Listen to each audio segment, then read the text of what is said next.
La TVT au cœur de votre vie.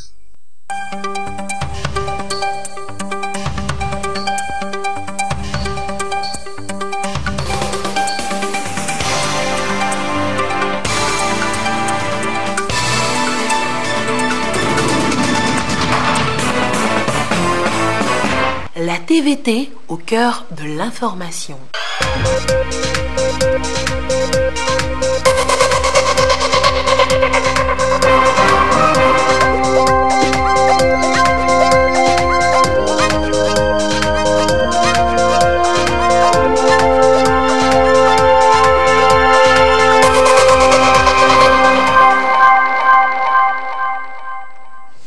Voici d'abord les titres de ce journal.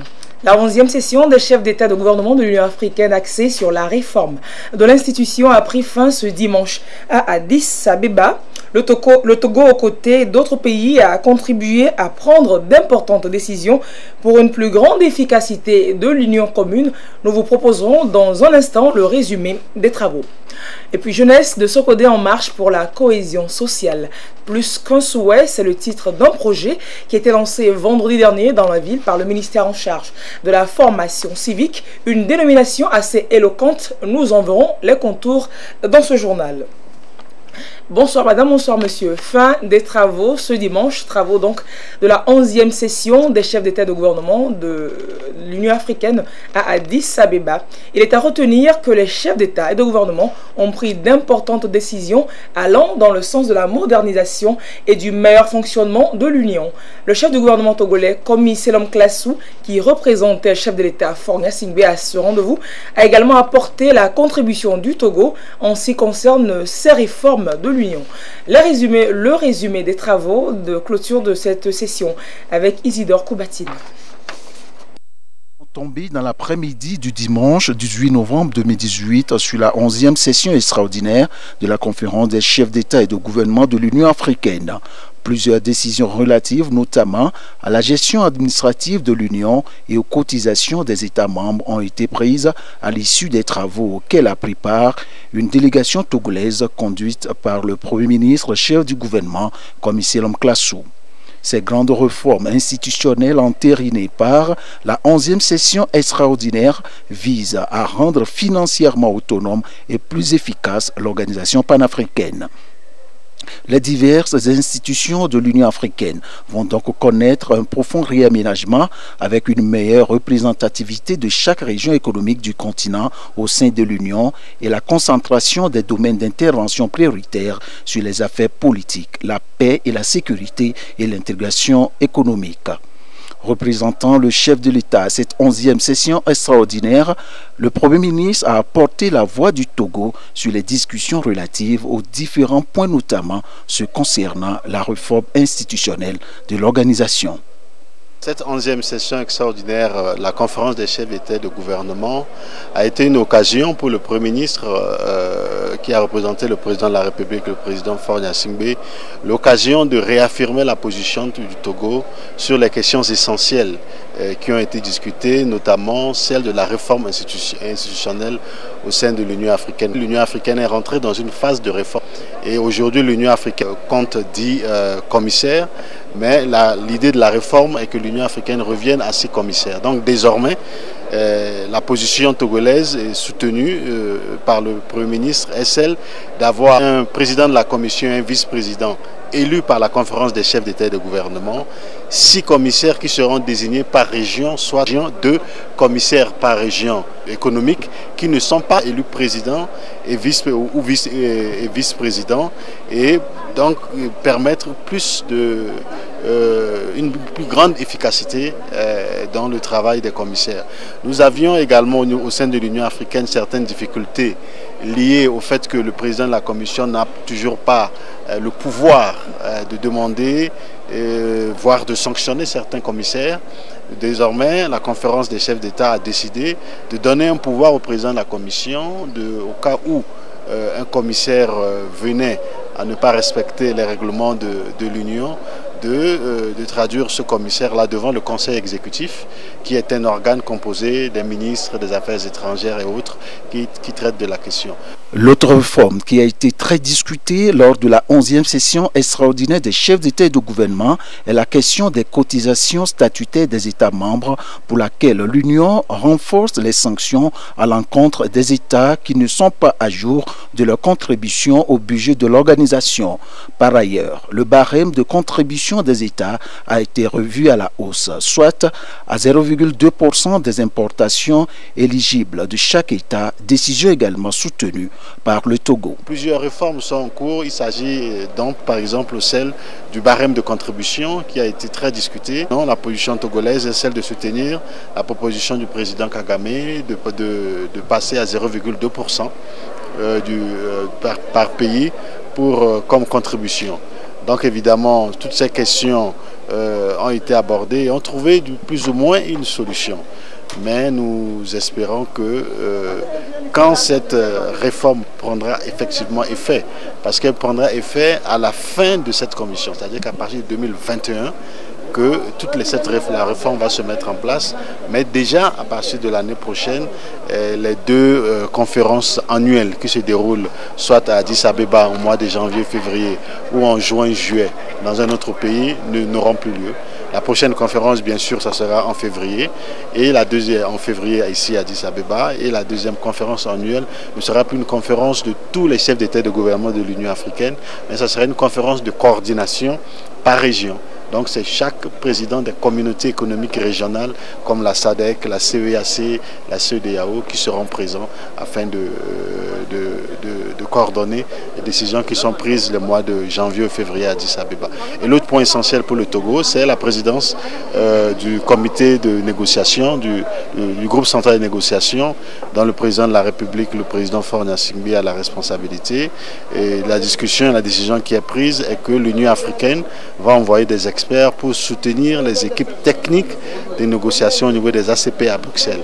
Et l'Union africaine également doit veiller à ce que les questions prioritaires, comme des questions liées à la zone de libre-échange économique continentale, la question de la migration, la question de la paix et de la sécurité soient traitées directement par l'Union africaine.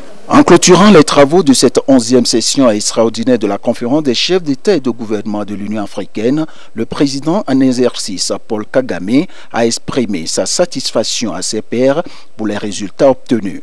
Nous avons lancé la commission dans une trajectoire de grande performance, a-t-il dit, tout en souhaitant de voir les décisions prises aujourd'hui entrer en vigueur le plus tôt possible. Il a également émis le vœu que les points qui n'ont pas obtenu d'accord des États membres soient préparés pour le prochain sommet des chefs d'État.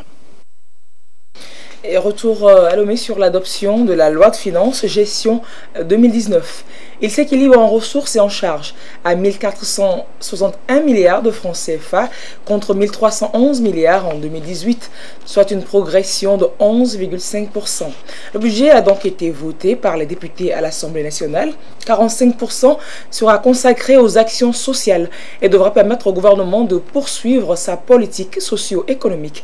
Et le PND, le Plan national de développement, est largement pris en compte dans cette loi des finances. On retrouve Pierre Sousoukbo pour des détails. Le budget général de l'État, gestion 2019, voté grâce aux voix des députés de la majorité parlementaire, s'élève à 1461 milliards contre 1311 milliards en 2018, soit une augmentation de 11,5%. Un budget qui reflète les ambitions du gouvernement traduites dans le Plan national de développement PND. Le Parlement a donc donné son aval à cette loi de finances appelée à accélérer la mise en œuvre des programmes et projets de développement au bénéfice des populations. Les prévisions budgétaires résultant de cette loi de finances s'appuient sur certaines orientations. Les prévisions budgétaires que vous venez d'adopter s'appuient, comme par le passé, sur les orientations de politique économique et sociale du gouvernement et sur le cadrage macro-budgétaire cohérent avec le programme triennal soutenu par la Facilité élargie de crédit FEC, conclu le 5 mai 2017 avec le Fonds monétaire international et dont la mise en œuvre a été jugée satisfaisante par la dernière mission de cette institution lors de la 3e revue conduite du 18 au 31 octobre 2018. La loi de finances gestion 2019 s'équilibre en ressources et en charges à 1461 milliards de francs CFA contre 1311 milliards de francs CFA en 2018, soit une progression de 11,5%. Permettez-moi de rappeler à l'attention de votre auguste Assemblée que le gouvernement a entrepris durant ces dernières années d'importantes réformes en matière de gestion financière avec pour objectif d'assurer l'assainissement des finances publiques et l'efficacité de la dépense publique. C'est le lieu de vous réaffirmer l'engagement ferme, résolu et sans équivoque du gouvernement à poursuivre et à approfondir l'assainissement des finances publiques qui porte déjà des résultats encourageants en termes de maîtrise des principaux équilibres budgétaires, du déficit public, de stabilité du cadre macroéconomique et de la soutenabilité de la dette publique dont le taux ressort à 72% en septembre 2018 et qui est projeté à 7,5% à fin 2019, soit la fin du programme avec le FMI. Le programme d'urgence de développement communautaire et le programme d'appui aux populations vulnérables y trouvent une place importante. Selon le commissaire du gouvernement, le budget de l'État exercice 2019 prévoit en outre la promotion de l'emploi des jeunes à travers des recrutements dans différents secteurs ainsi que la mise en place de pôles de transformation agricole, des dispositions pour renforcer la cohésion sociale et réduire de façon significative les déséquilibres sociaux.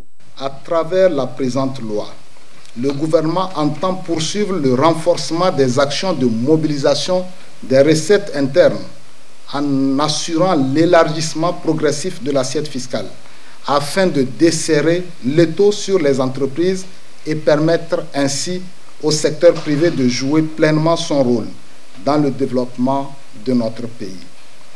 En outre, elle réaffirme la volonté du gouvernement de poursuivre l'appurement de la dette intérieure commerciale afin de donner les moyens au secteur privé de participer à la dynamisation de l'activité économique. Je voudrais également souligner que la satisfaction des besoins de nos concitoyens reste au cœur de l'action du gouvernement sous l'impulsion du chef de l'État, son Excellence, M. Faure Eswazimana Gnassingbé, qui ne ménage aucun effort pour développer les infrastructures en matière d'éducation, de santé, d'agriculture, d'eau et d'énergie, notamment l'électrification rurale. Comme vous pouvez le constater, le gouvernement est déterminé à créer un environnement propice pour l'accélération de la croissance économique et partant à réduire sensiblement la pauvreté des populations les plus vulnérables de notre pays à travers les investissements sociaux prévus dans la présente loi de finances.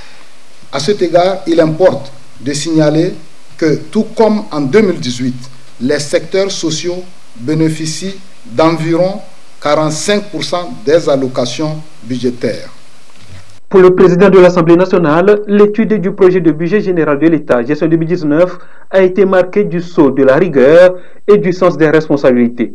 Les députés ayant constamment à l'esprit, dit-il, le souci de privilégier les mesures visant l'amélioration des conditions de vie et de travail des populations togolaises, en l'occurrence celles des couches les plus vulnérables.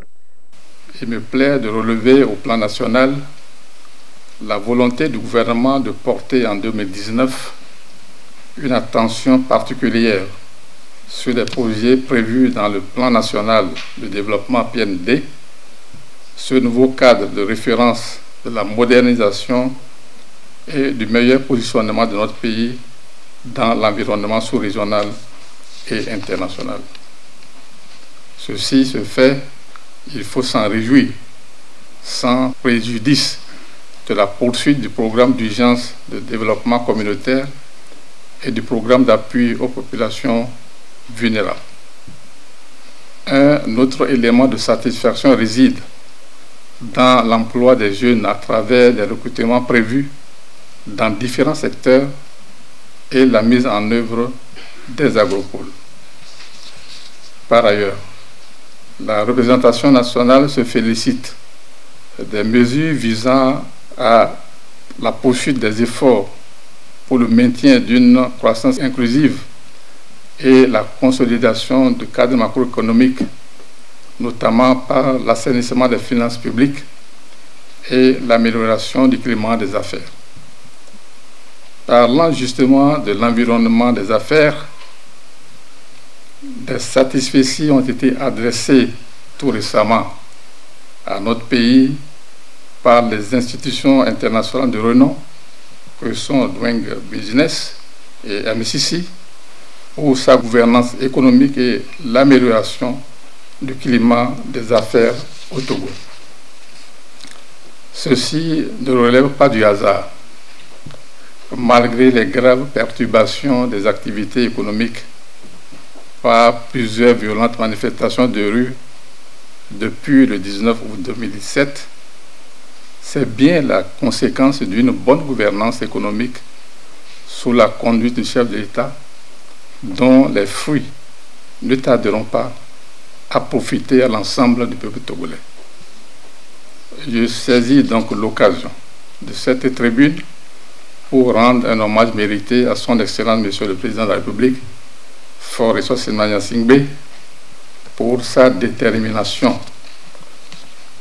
à poursuivre tous les efforts nécessaires pour faire du Togo un pays émergent à l'horizon 2030.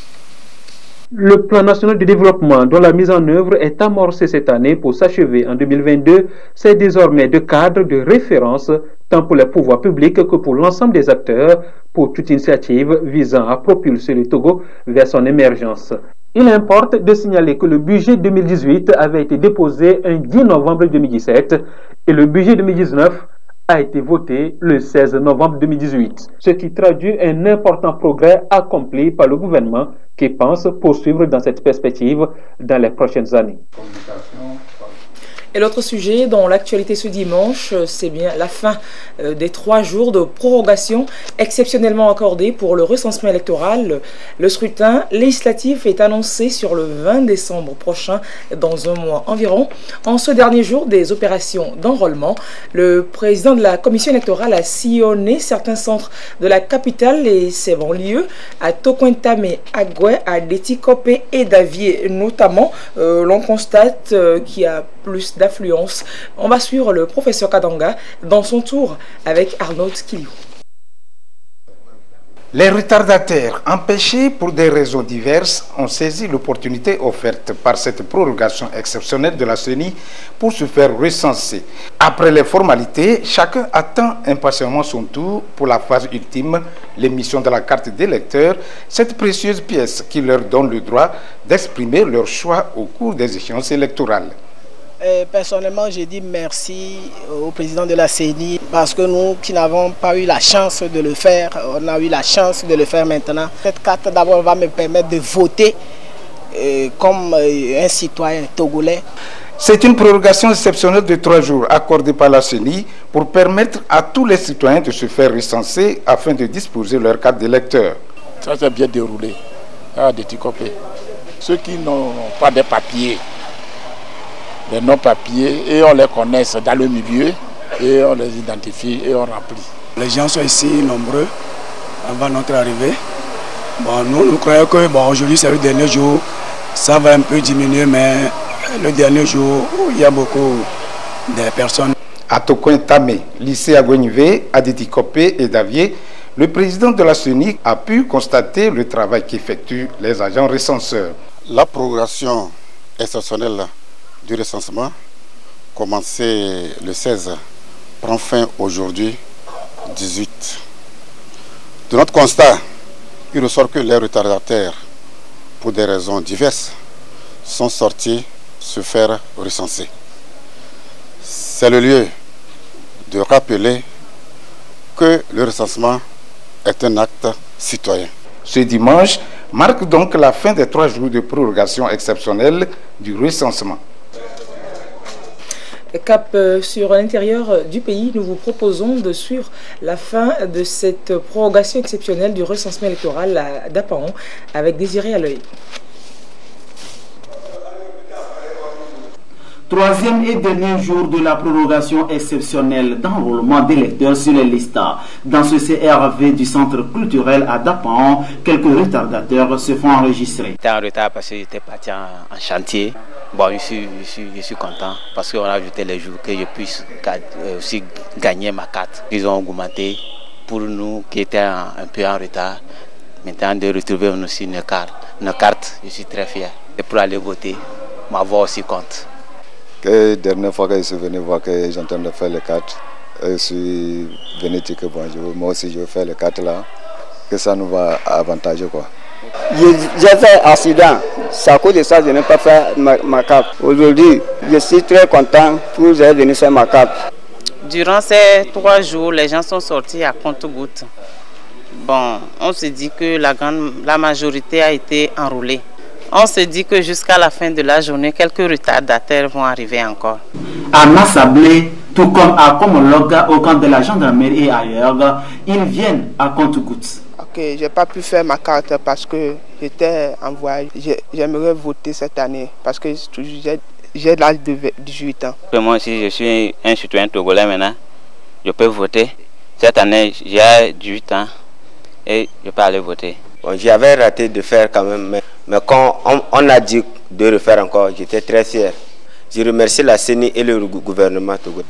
Dans les CRV, les équipes affectées à l'opération sont toujours présentes. Les gens ne viennent pas souvent, mais bon, nous faisons de notre mieux pour servir tout le monde. Aujourd'hui, c'est le dernier jour et nous sommes là jusqu'à 17 h. Ceux qui n'ont pas encore leur carte peuvent venir. Il n'y a pas de l'affluence comme ça. Donc c'est pour dire que franchement, les gens ne viennent plus et on comprend que pratiquement beaucoup sont déjà passés et que bon, il n'y a plus d'hommes, de personnes pour les faire enrouler. La prorogation spéciale en une seule zone sur toute l'étendue du territoire national s'achève. Tous les citoyens recensés ont leur quitus pour aller voter le 20 décembre prochain. Les acteurs des filières Anacarde et Carité ont reçu à Kara et à Sokodé une formation sur les techniques de vente groupée. C'est au titre du projet de durabilité et de renforcement des capacités commerciales de l'Anacarde et du Carité au Togo que le ministère du Commerce a initié cette session de formation. Le compte rendu est signé Nestor Mouzou et la marque Poujona. En septembre dernier, le ministère du Commerce et de la Promotion du secteur privé a lancé à Kara le projet de durabilité et de renforcement des capacités commerciales de l'Anacarde et du Carité au Togo.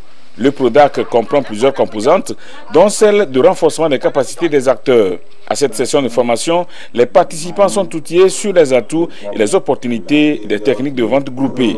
De façon spécifique, il s'agit d'améliorer les capacités organisationnelles et techniques des acteurs directs, d'améliorer aussi les techniques de maîtrise de coûts en matière de vente groupée et d'assurer la durabilité du cadre intégré renforcé CIR Togo, grâce auquel le PRODAC a été élaboré. Nous avons constaté que nos acteurs ont beaucoup de produits, mais l'écoulement, la commercialisation pose problème. Donc nous voulons les outiller davantage à trouver les meilleures stratégies pour l'écoulement de leurs produits. Cette activité s'inscrit dans le cadre de projets de durabilité et de renforcement des capacités de ces deux produits, donc de l'Anacarde et du Carité. L'objectif du projet, en gros, c'est d'abord la qualité de ces produits, d'améliorer les recettes d'exportation de ces produits, mais aussi les revenus des acteurs. Donc quand nous faisons de la vente groupée au niveau des acteurs, c'est que nous visons à améliorer leurs revenus, à diversifier leurs partenaires commerciaux, à avoir beaucoup plus de chances. C'est pour ça que le thème est libellé « Vente groupée, atouts et opportunités ». Le secrétaire général du ministère du Commerce et de la Promotion du secteur privé, Baroma Bamana, a réitéré à l'ouverture de la formation l'engagement du gouvernement à poursuivre son accompagnement des acteurs des filières Anacarde et Carité en vue de la promotion des chaînes de valeur depuis la production jusqu'à la commercialisation en passant par la transformation.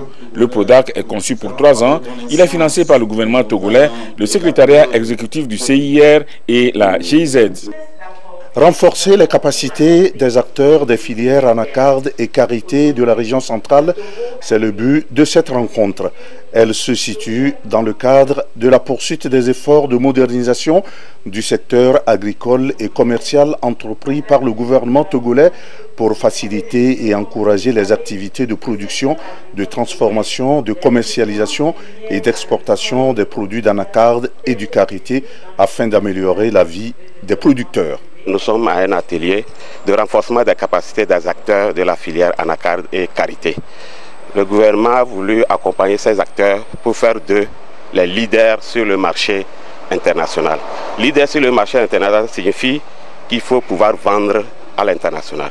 Vendre à l'international nécessite un certain nombre de règles à respecter. Donc nous sommes venus leur outiller par rapport à ces règles pour leur permettre de produire suffisamment, de produire en respectant les normes et d'être compétitifs sur le marché international. C'est pour ça que nous avons aussi associé le MIFA et le mécanisme incitatif de financement agricole pour les accompagner aussi dans la recherche de financement pour pouvoir produire suffisamment et à moindre coût. La session s'inscrit dans la mise en œuvre du projet de durabilité et de renforcement des capacités commerciales de l'anacarde et du karité PRODAC du ministère du Commerce et de la Promotion du secteur privé. Occasion pour la ministre de préciser la position du gouvernement dans l'accompagnement de ces filières. Le gouvernement prend l'engagement formel de continuer par vous accompagner dans vos activités quotidiennes de promotion des chaînes de valeur depuis la production jusqu'à la commercialisation en passant par la transformation de vos produits. Je vous invite donc à prendre toutes les dispositions nécessaires pour l'appropriation et la réussite de cet atelier, voire du projet PRODAC, en collaboration avec les services techniques du ministère du Commerce et de la Promotion du secteur privé, du ministère de l'Agriculture, de l'Élevage et de la Pêche, ainsi que les autres partenaires d'exécution, à savoir la Chambre de commerce et d'industrie du Togo ou encore l'Organisation des Nations Unies pour le développement industriel, afin d'avoir des réponses adéquates à toute question liée à ce projet. Vous avez un grand rôle à jouer dans l'optimisation des deux filières et dans la diversification des exportations dans notre pays. La ministre du Commerce et de la Promotion du secteur privé a remercié les partenaires techniques et financiers, notamment le secrétariat exécutif du cadre intégré renforcé, la GIZ, la branche technique de la coopération allemande. Et c'est une condition de réussite des activités agricoles, l'environnement. Le Togo qui définit justement ses priorités nationales en la matière afin d'envisager des programmes à grand impact. Le pays bénéficiaire du Fonds pour l'environnement mondial veut plus efficacement se positionner pour la 7e phase de financement pour la reconstitution des ressources et des concertations nationales qui se sont tenues à Lomé à cet effet. On en parle avec Narcisse Patinde et Clarisse Attiquet. Au nombre des différents mécanismes de financement dont bénéficie le Togo pour la lutte contre les fléaux environnementaux figure en bonne place le Fonds pour l'environnement mondial FEM. Sa mission, soutenir les pays en développement à travers des subventions. À la 7e phase de reconstitution des ressources du FEM, il a établi de nouvelles stratégies visant l'identification des priorités nationales à prendre en compte par le FEM. Le Togo, pour cette phase, a reçu des allocations au titre des 3 domaines focaux du système transparent d'allocation des ressources, que sont la biodiversité, la désertification, la dégradation des terres et les changements climatiques, pour un montant de 7 230 000 $. Nous allons participer à la mobilisation de ces ressources par l'exercice que nous commençons aujourd'hui.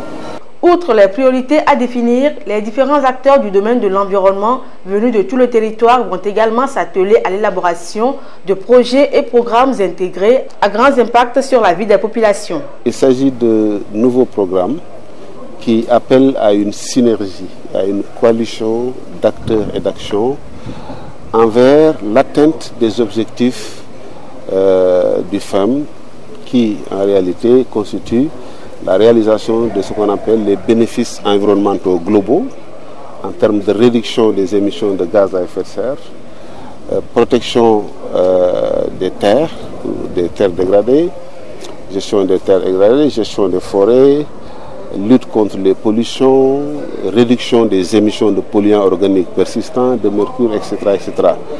Et ce qui est intéressant avec ces programmes, c'est qu'ils permettent de façon très soutenue l'atteinte de ces objectifs. Depuis le lancement du FEM, le Togo a toujours été bénéficiaire notamment des 6 dernières phases. La 7e, qui couvre la période 2018-2022, est encore une aubaine pour renforcer les actions du gouvernement face aux défis environnementaux. Nous avons la conviction que le 7e cycle nous permettra de consolider nos acquis et donner davantage de chances à des impacts visibles dans le quotidien de nos populations au sein des différentes communautés que nous servons. Je suis particulièrement attentif aux nouvelles initiatives du FEM qui facilitent la mise en place des programmes robustes encourageant les alliances multipartites, les organisations de la société civile, le secteur privé, le gouvernement, pour s'attaquer à l'insécurité alimentaire et à l'aridité des terres, la pollution et la vulnérabilité de nos villes, ainsi qu'à la pression insistante sur nos massifs forestiers.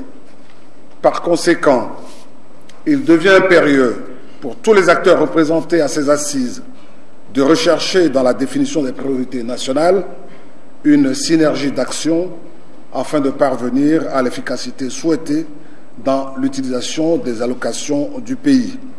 381,5 millions de dollars US, c'est le montant des subventions du FEM au Togo, ce qui a permis de mobiliser plus de 2,11 milliards de dollars US pour la mise en œuvre de 79 projets environnementaux. Pour ce 7e cycle, ce sont 4,1 milliards de dollars qui seront mobilisés pour protéger l'avenir de la planète.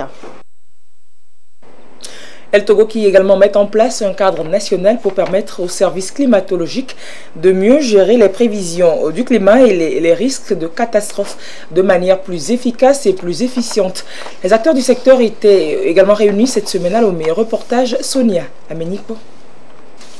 Le Togo en voie d'opérationnalisation de son cadre national pour les services climatologiques. Venus des différents départements ministériels et services, les acteurs en charge du climat et du temps au Togo se planchent sur leur plan d'action du dit cadre.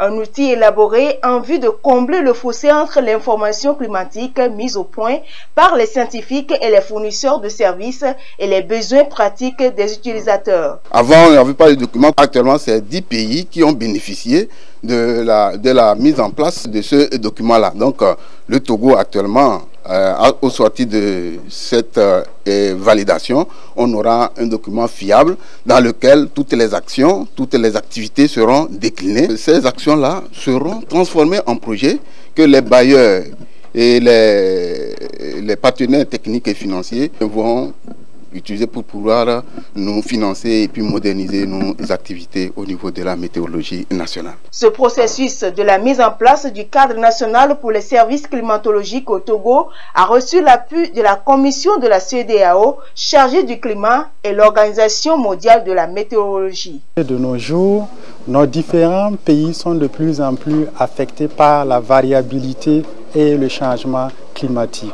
Et à ce niveau, tout ce que nous voulons entreprendre au niveau social, au niveau économique, au niveau humain, est tributaire de ces aléas climatiques qui vont s'accentuer davantage au fil du temps par tout ce que nous connaissons en termes d'impact liés au changement climatique. Et de ce fait, il est tout à fait fondamental que nous prenions de l'avance pour non seulement travailler à connaître davantage de ces changements climatiques et surtout à mettre en place tous les aspects et les techniques. L'élaboration de ce cadre national fait suite à une consultation nationale tenue en mai dernier en vue de définir la feuille de route consensuelle pouvant constituer son ossature. Le représentant du ministre des Infrastructures et des Transports a invité les participants à un échange fructueux afin d'asseoir un cadre national pour les services climatologiques capable de mieux gérer le climat et les risques de catastrophes plus efficacement. Le ministère en charge de la formation civique a lancé à Sokodé, c'était en fin de semaine, le projet Jeunesse de Sokodé en marche pour la cohésion sociale.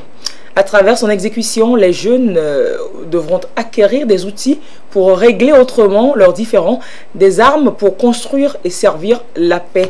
Nous vous proposerons ce sujet dans nos prochaines éditions.